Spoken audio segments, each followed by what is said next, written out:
man, he's like a DHL man. They keep your promises, and so does he.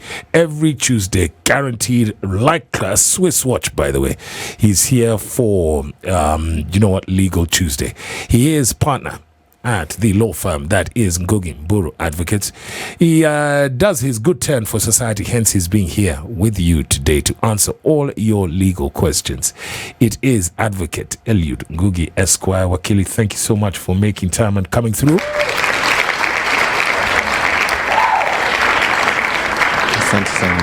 What are your handles there, my brother? Wakili Ngugi on X, TikTok, Instagram, and Eliud Ngugi on LinkedIn. There's so much to discuss before we get to the question at hand, Baba. Mm-hmm. And sorry, this was just off the cuff, by the way. That if the American Department of Justice has just come out and said that if Donald Trump was not re-elected president, he would have been convicted for what happened at the Capitol building in 2020? Yeah. Mm-hmm. He had been indicted, he had been in court. Then the elections came, now he's won. So I was just wondering, bruv, because that's America.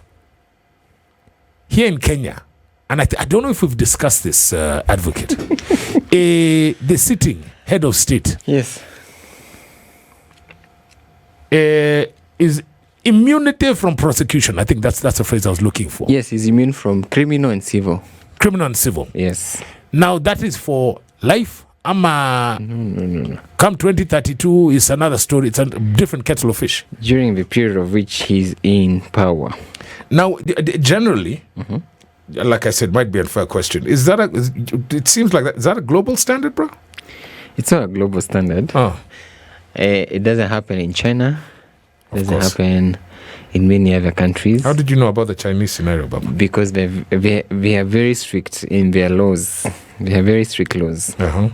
And so here in Kenya, it would be different, but not really, because if you have a history of either civil or criminal cases in Kenya, we've seen quite a number of our members of parliament who have been prosecuted, vying for these positions, and IEBC would clear them as fit to run for office.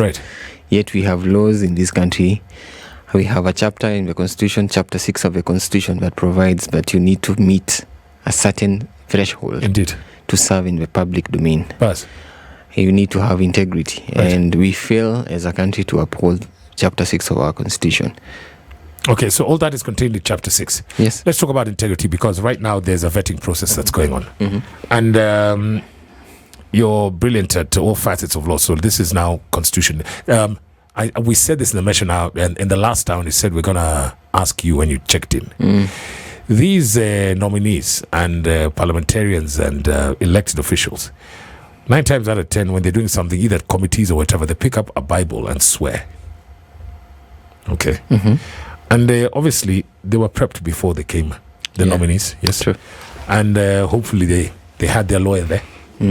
Okay. So when they don't answer that one, this one answer this way, that way. Do lawyers generally, when you prep your client before they go on the dock, and they pick up the same said religious document, do you prep them according to their needs, or according to the truth, the whole truth and nothing but? Don't implicate yourself, but just answer truthfully. So what happens is, you see, under the Oven Statutory Act, you need to tell the truth, the whole truth, and nothing but the truth. Yes. And we have different formats of oaths. Even in our Constitution, we have oaths which are placed there. And so as you prepare your client to go and answer the questions, there's always a way to answer that question. And so there's nothing wrong with your client being able to answer the question correctly as asked, but not truthfully. No, there's a way you answer the question truthfully. You've got to love a good lawyer, by the way. Now, speaking of being in the dock, then this one, it raised the question because, anyway, it's Kenyans love seeing when somebody's balloon is popped. Okay. And there's a cat called Caliph Cairo, okay, who appeared in the dock yesterday. All right.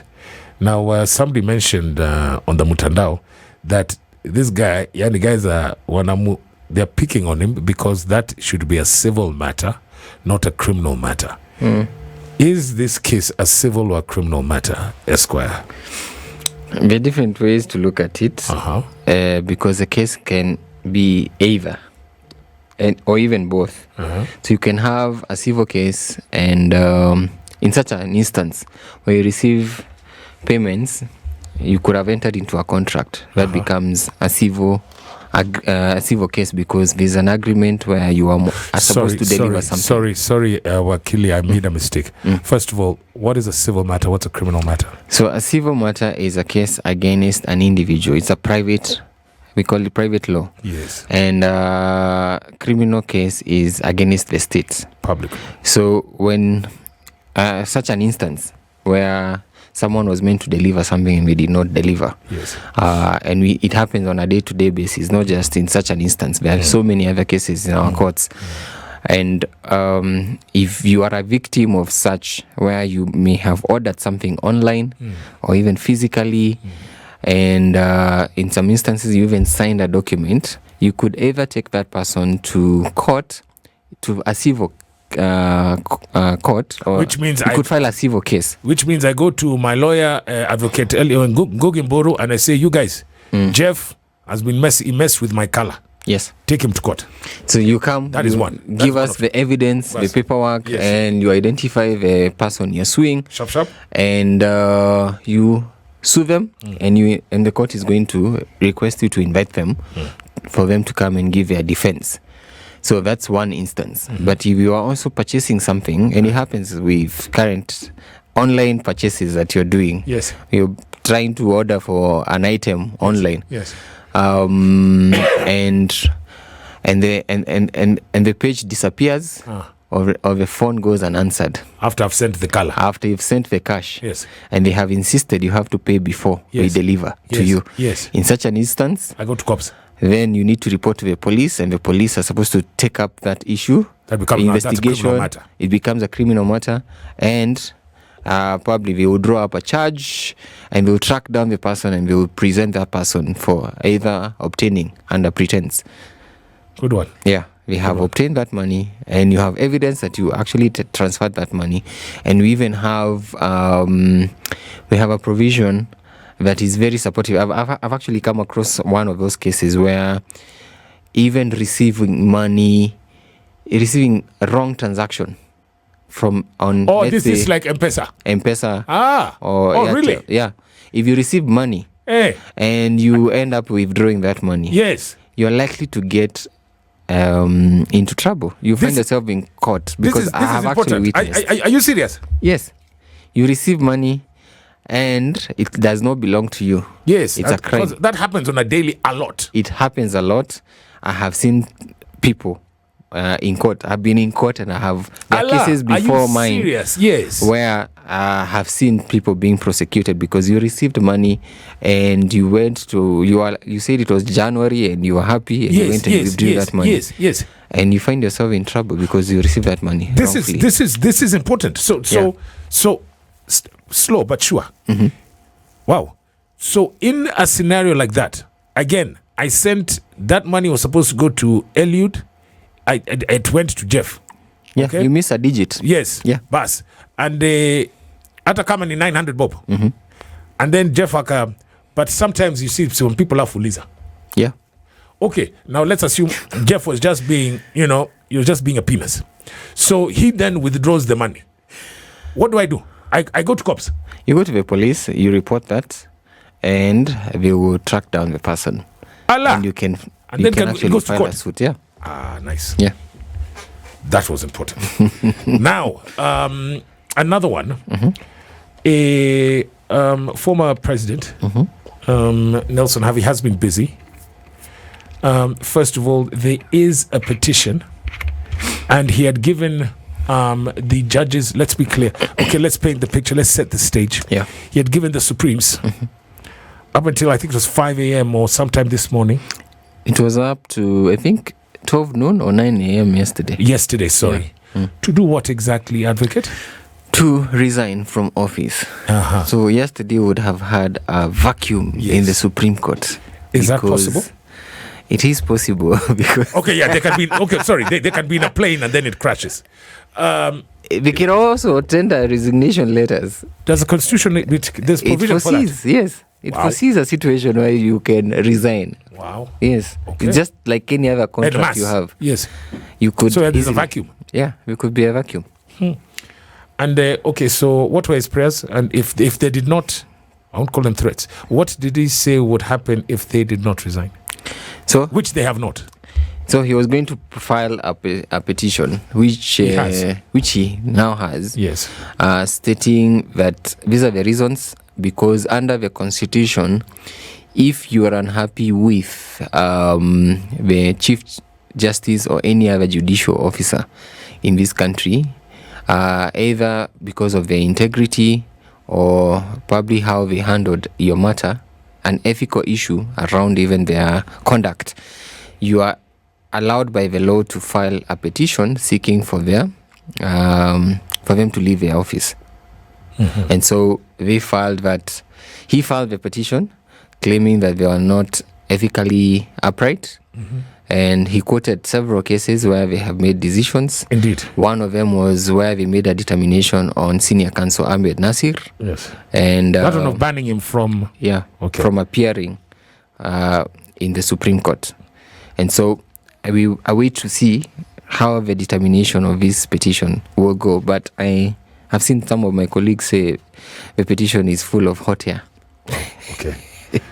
So that's it. So, all right, so that is one. Yeah.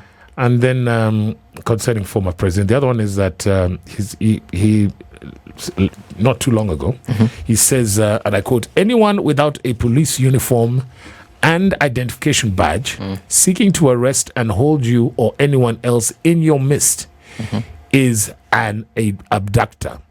Self-defense or the defense of a third party is a complete answer to a charge of manslaughter. Fafanua. So under our laws, the police are supposed to conduct themselves in a certain way. And so the long and short of it is, for example, under Article 49 of our Constitution, the rights of an accused of an arrested person.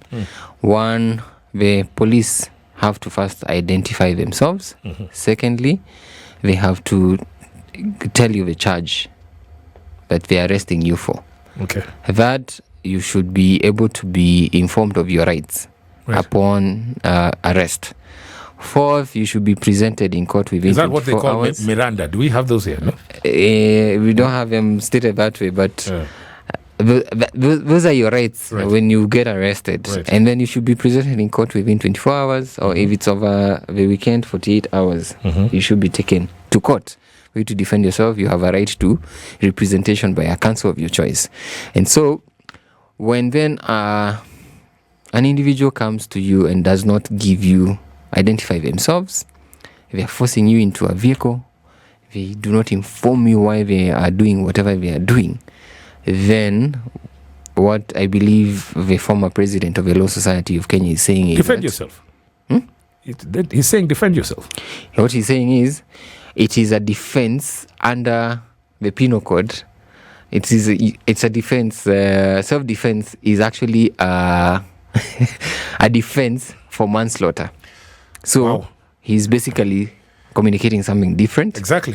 But he's also saying that this is someone who is curtailing your rights as a human being, trespassing or trying to take away your rights as a person. And under social foundation, it's a course a lawyer study, there's something called the social foundations is where you are required you enter into a social contract as an individual, as a member of this jurisdiction. You enter into a social contract where you forgo some rights and you donate them to the state for the state to protect you. Bas. So under social contract, okay. all of us have already surrendered our rights. And we have said we are giving these rights to a special office led by Inspector of Police under the Interior Ministry to make sure that we are protected from any person who may try to take away my human rights under Chapter 4 of our Constitution. Chapter 4 of the Constitution has something we call the Bill of Rights. So this Bill of Rights, in law, they are innate. You are born with this. Yani, the moment you are born, you come into this earth, you come in with rights. Right to life, right to movement, right of expression, right of privacy. You come in with these innate rights, and nobody can take that from you. And so, because you have already donated these rights, and the institutions formed by a government, the government is supposed to ensure that you are protected. And anytime, then, for example, if you're in your house, and a thug comes in, and you're trying to save your wife or you're trying to save your children, and in the process of saving them, you end up doing something in self-defense. You can use that in court, and you find yourself not getting the full strength of the law because you are self-defending yourself. That's what he's saying. Nobody should come and curtail your Bill of Rights, your right to movement, your right to expression. You should be able to, if they do not identify themselves. Okay, you're a brilliant lawyer. You're working towards your PhD, so you're going to think on your feet. Social contract. Now, there's this cop. Okay, today he picked the short stick. He's on in every jurisdiction. He's in plain clothes. Yabo, because here, former president mentioned uniform. This guy's in plain clothes. Okay, and then he goes to that. I didn't want to stereotype, but he goes somewhere, then arrests someone, okay, or attempts to, yes? And then this person, because he has had wakilis, have said 1, 2, 3, 4, hakuna panga. Unanielewa? Yeah, because this one, I don't know if they have, he has identified, says, yes, he's wearing plain clothes, yeah? Yes. Identified, say, yeah, mini police. Are we together, Esquire? Yes. We're on the same page, ne? Yes. Fantastic. So then, ujamaa hakuna panga. Tunalewa. Anyway, long short of it, the cop gets injured. He loses 2 fingers. Okay? Then they say this guy, so he's retired from the force. Okay? Because we can't have a 3-fingered police officer. That sounded so bad. But anyway, then this guy, he sits at home and he's like, Apana, no. Those guys didn't do me right. He comes to Ngugi Mburu Advocates and says, I want you to represent me. Will you take up his case? I need compensation from either the state or that guy who took my 2 fingers. You see? Akona case? He has a case. Bas. You see? Because the law allows all of us to enjoy our rights. Then the question is, would you take even the that case? thief who comes and break into your house, I think I asked it wrong. Deserves, No, has a right to representation. But would you take the case? Has a right to representation. Advocate, would you take the case? Any advocate should be able to take that case. I like that answer. I like that answer. Now, speaking of cases, and thank you for sending this one. It is... it's January, so long story short, it's a dry season, okay? And obviously with the climate change and global warming, yeah, there's a lot of dust. There was a clip the other day where a traffic police officer stopped a motorist and wanted to take him, I don't know if they actually got there, to the cop shop, because he said it was a crime for his car to be dirty / dusty. I remember there were various laws that came out the other day. Not the other day, it's 2025. Where even putting your elbow out the window. Yes. Esquire, I think what I'm asking you here, advocate, is it against the law to have a dirty car? Well, can you be arrested for having a dirty motor? What is against the law is stipulated under Section 12 of the Traffic Act. Traffic Act. Where, one, you need to display your number plates. Okay? Visibly, you need to. So they can't be covered with mud and or dust. Your identification plates, that is number one. And then further, there were some regulations which came out in 2016 where there was a provision that a person shall not drive a motor vehicle or trailer with registration plates that are not clearly visible. And so, from that, it has to cover your registration, identification.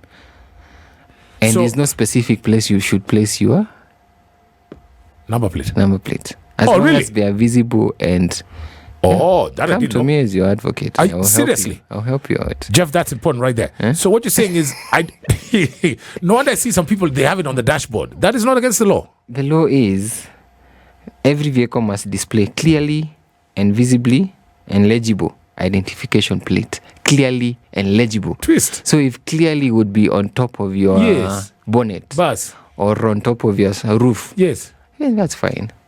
Nobody should harass you. By the way, because I see some tow vans have got that up there. Yeah. Wow. That's a good one right that's there. That's a law. Thank you. And thank you. Okay. Thank you for clarifying that up. And then we got two more here, Wakili. A few years ago, there was pushback from their tea plantations. And we're in Africa. Yes. And in most of the plantations in this jurisdiction, you actually literally have tea pickers. It is the human element. In other civilizations, they have machines that do this work. Either one person has got a machine, literally it's like a combine harvester that comes and picks the tea. There was a lot of pushback from the tea workers here because they said, we do not need modernization because you're taking food from our mouths, jobs from our people. And that is the status quo as paka waleo. Okay? It's the human element. COVID came in 2020 and even the legal process evolved because now we went online. I remember when the judiciary, first of all, is giving judges computers and laptops. Now, it was a big thing. It was, and I don't know how long. It's like 2 decades. Transcribing. Yes. Yes. Instead of writing by pen, someone was employed to type out. Verse. Yes. So you would think that modernization would be something that this whole legal process would take to like a duck to water. But now apparently there is pushback because I've seen a letter,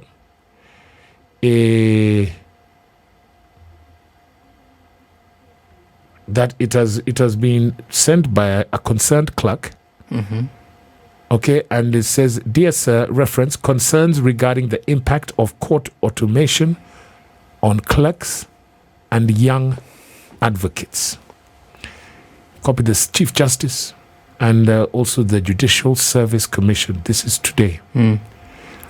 Wakili, this individual is saying, I am writing as a concerned clerk court process server to express my concerns on the ongoing automation of judicial procedures, specifically the recent shift towards the virtual filing and management of court documents. While the move towards modernization and efficiency is acknowledged, it is efficient. It has inadvertently resulted in certain challenges, particularly for clerks and young advocates who depend on these processes for professional development and livelihood. Explain to us, the layman. What is he talking? Well, and is indeed this the case? Should we stay in the dark ages? It is a case. And, there's always an advantage and disadvantage to any change that comes to us. And so initially, we would use the court clerks and what we call process servers who are licensed. They go to for a training and they get a license every year, which allows them to do the service of court documents. So, for example, in the law firm, we will take, if we need to serve you, we will just send this person to come to you and they know how to track you down and they know what to do. They will track you down. They come present court papers to you, introduce themselves, and they present the papers to you. Then they are able to swear an affidavit, and when we appear in court, we attach that affidavit and their license to say that it is true that you are aware that there is a court case and you are just ignoring the invitation to appear in court.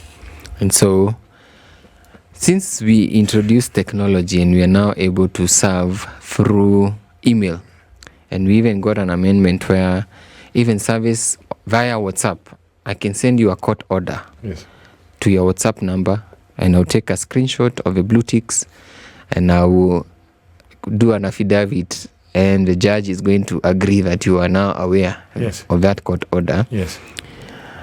Most of the clerks now are finding themselves in a position where they can no longer find a place to work or employment. They cannot find employment because we can easily now, from the comfort of our desks in our offices, we can easily serve you via email and via WhatsApp, and therefore we do not have to any longer send someone to physically bring documents to you.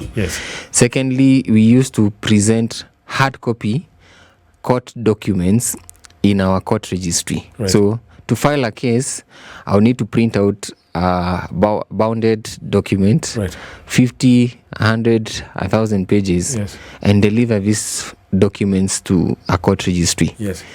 And this will be done by the clerk.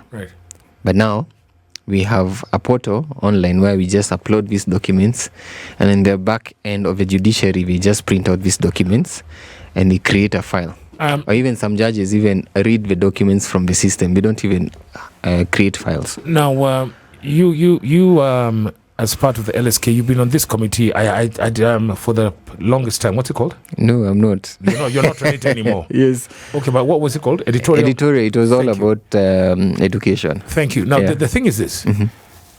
Life evolves. Yes. Okay.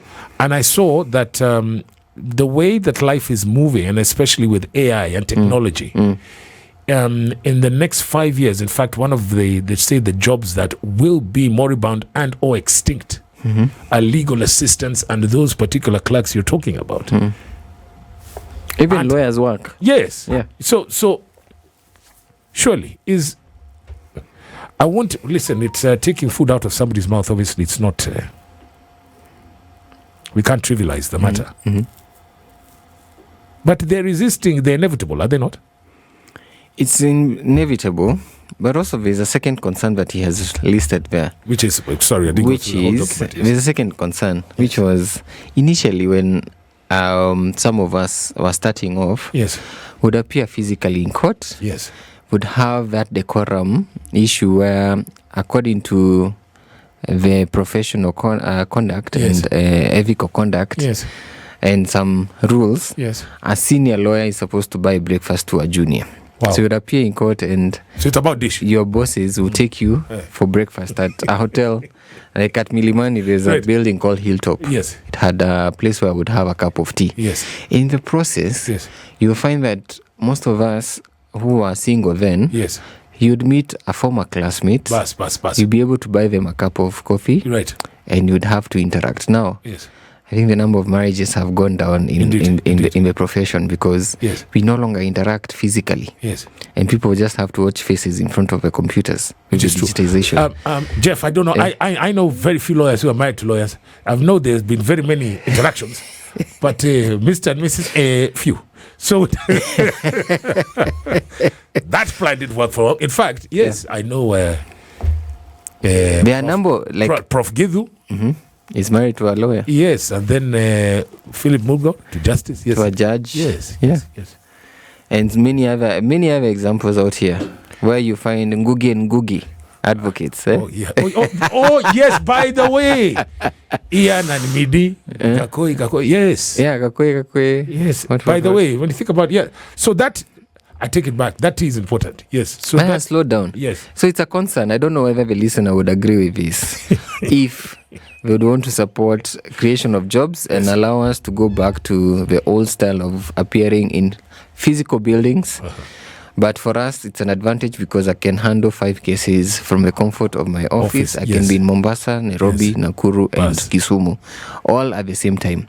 And I can get justice. I think what the listener would ask you, Wakili, is not from your side of, because it's also business, but from the client, us guys, the layman. Is it cheaper? Technologically, because clearly it is cheap because there's no air tickets and there's no accommodation. It is cheap because I'm assuming you need to go to Mombasa.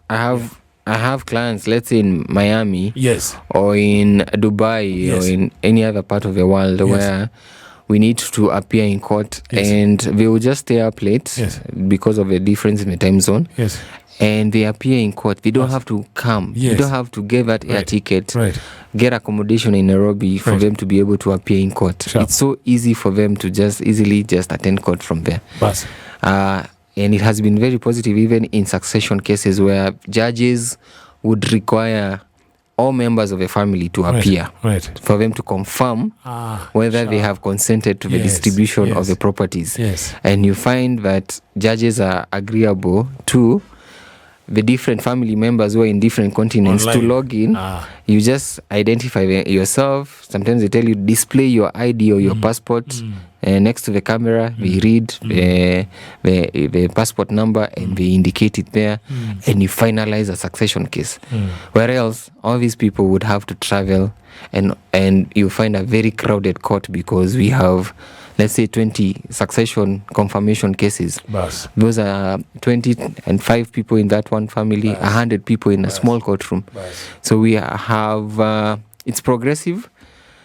And I hope we can even progress some more where we don't even need to even have judges appear in those courtrooms. We can comfortably dispense justice across the clock.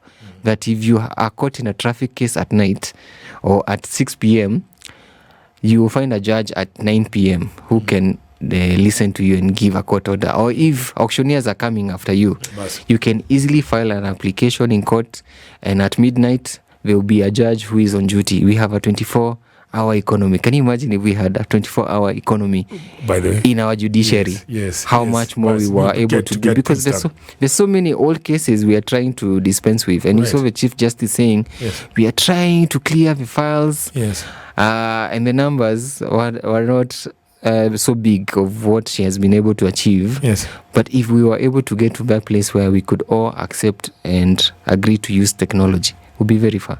So how is a matter like this going to be addressed? Is it when you guys go for your annual conference, or is it when the LSK meets the JSC? What happens in a scenario like this? No, I take you back to all this requires resources. I've said it before here that when we look at the 3 arms of the government, the judiciary is given the least amount.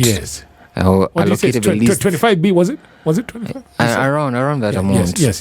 The least amount compared to the other arms of the government. If only the government, led by the executive, were able to allocate, let's say, even give them close to 500 billion Kenya shillings, we could do so much as an arm of the government. The judiciary could do so much. We could be able to employ more judges, more magistrates, more clerks. Those ones who are working in law firms could be absorbed in the judiciary, and we could be able to do more. We could get all these computers and systems, get the latest softwares where we no longer have a downtime. Because we have those downtimes a lot of times where you're trying to file. And a case in mind is the Regiji case. You're trying to file and the system is down and you cannot file that case. But if we allocated more resources to the judiciary, then the judiciary would be able to dispense justice across this country, and all of us would be a happy lot. The country would advance, we'll be able to collect more revenue, we'll be able to get more investors coming to the country, because this would ensure that more investors are able to see that our systems are working. Our systems are able to dispense justice when you have some of those contract issues not being dealt with as quickly as possible. Good answer. I got to ask you a question, because you run a thriving, successful practice. Obviously, you're sharp pencil. That figure, that half 500 billion. Just pick it off the top of your head, because clearly you know money. Man said 500 billion, my friend.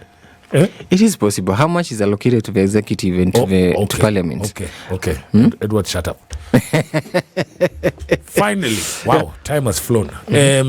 This one was important. I don't know, Jeff, if we do the mental health thing, could we tackle that? Very good. So there was a very, very major ruling last week after you had left Esquire.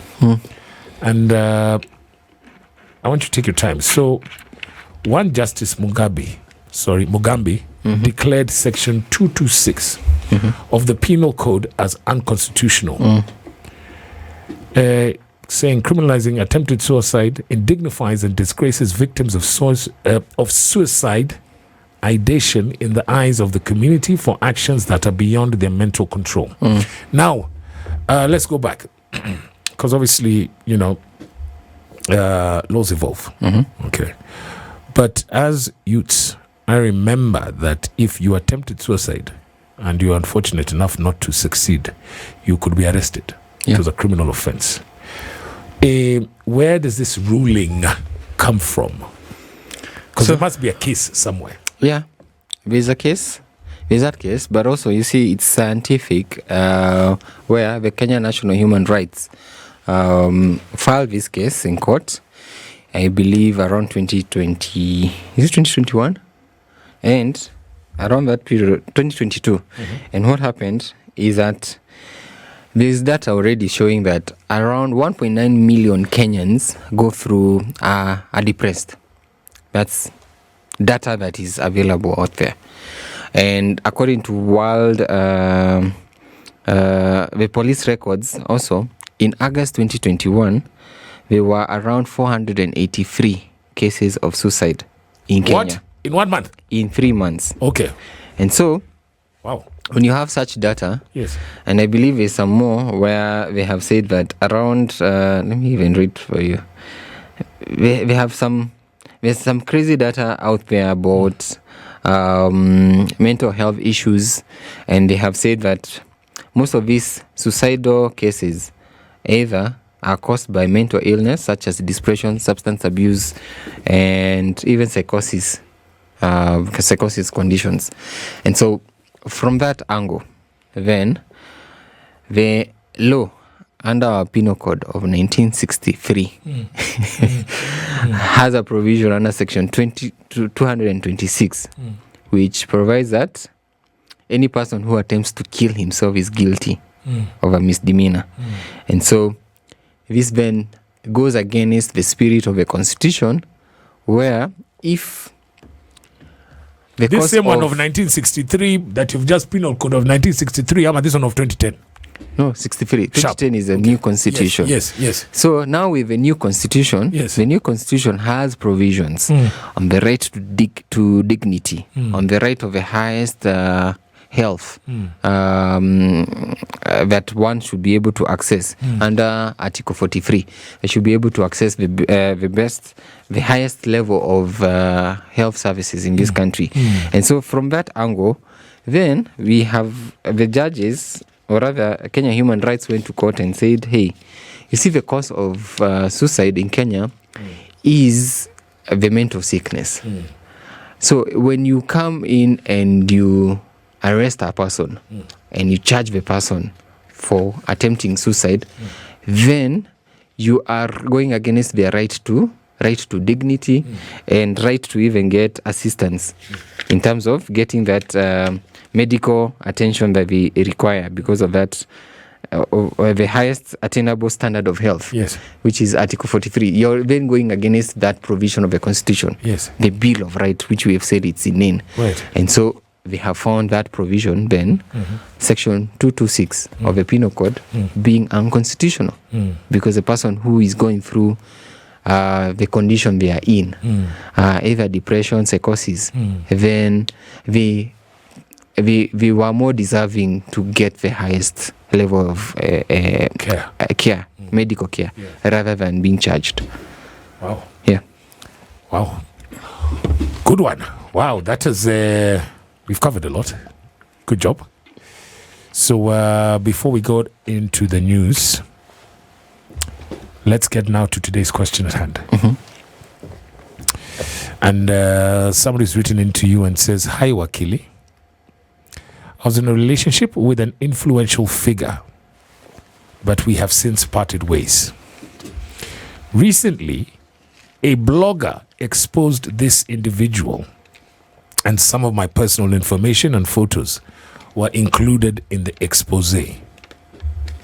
When I confronted the said blogger, they claimed they were simply exercising their freedom of expression.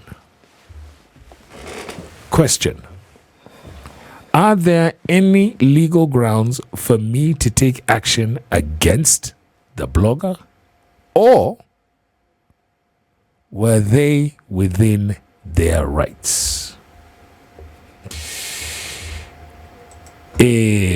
Advocate Eliud Ngugi Esquire is in the building. Wakili, so obviously you're going to give us the legal interpretation of that story, and then your advice on course of the same said action.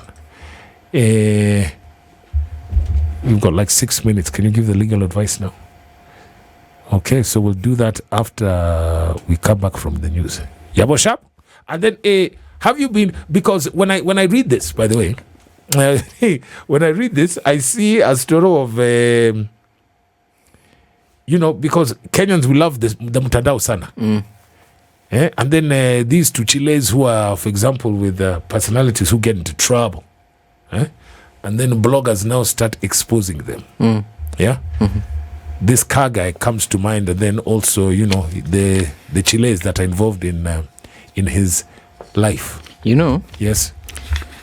There are two angles to this issue. One, yes, the right to privacy under Article 31, where every person has a right to privacy, which includes right not to have their person, home, or property. Just pause. By the way, you've Jeff, you've got a live stream this. I hope you always do. That is spicefm.co.ke. You've got to focus on that constitution. He's a good lawyer because it's well worn. By the way, indeed, go on. So every person has a right to privacy, okay? Yes. And so there's that angle of privacy. Then there's a right to dignity, upholding one's dignity under our constitution. And then there's a third angle where there's a right to, under Article 33, every person has a right to freedom of expression. So there are two angles. So me as a blogger... Yes, it's so contradictory, man. Yes. As a blogger, right, I have a right to... that lady had a right to have their dignity protected. Yes. Secondly, we had a right to have their privacy protected as well under the constitution. Yes. But then, this blogger comes in and says, I have a right to express myself. Yes. So whatever is in my computer and I want to express it, then I can do it. So what I would say is, it is wrong to try and take away someone else's rights. Yes. To try and take away that privacy from somebody else. Right. Because under the same constitution, it gives limitations. Right. For example, to these bloggers' right to expression, where they're saying, I had my right to expression. Because there's a provision under Article 33, which says, 33.3, which says, in the exercise of the right to freedom, every person shall respect the rights and reputation of others. Okay. You cannot go out there exposing other people's reputation. I don't know, but in this, do public figures not give up some sort of right to privacy, Baba? If the issue is in the private, is in the public, then you've already given up such information. So, for example, if your family is already public, then even if I was to expose, no. So let's paint the picture. Remember, there was a guy who stood for elective post. He used to be an MP, and then had to minister, and then he wanted to be president. Then some madam took a picture of his Jack Libunda. Okay, remember that one? Yeah. Then his that ambition died a quick, sudden death. Yeah. Could he have sued? He could He should. No. I always want to ask a question this way. Would you have taken his case? I would have taken his case because his right to dignity was taken away from him. Somebody came and overstepped and messed up with dignity and reputation. Yes. As they were trying to expose them. Yes. Because there are things which affected their reputation in the public eye. Sharp. So you do not take away such a right, even if you have such information. It was not public to us. That's true. Yeah. That's true. Did you know about whatever you saw? No. And so, the lady should be able to file a case. And this is where defamation cases come in. Right. And you file a case for defamation and you are able to get awarded even costs. Okay. You're able to get costs for that infringement of your rights. Thank you very much. That's a good one. So that is what she should do. Yeah. Now the blogger is also listening to you. The blogger also has rights. In the era of the right to in the era of data protection, the right to privacy. Yes. You as a blogger or any person who, for example, is in the industry where trying to make a living using stories. Yes. You need to be very conscious. You need to get consent before you publish certain information about people, and you should be aware about defamation. You should be aware that whatever story you may want to write should not mess up with somebody's social status or how people view the person in the society. Very good. You know what, Wakile? Yeah. I want to take in the next hour, but you have clearly answered all of those same said questions. Tunashukuru sana tena sana. What are your handles there, bruv? Wakili Ngugi on X, TikTok, and Eliud Ngugi on LinkedIn. All right. So thank you very much. Now, what are your thoughts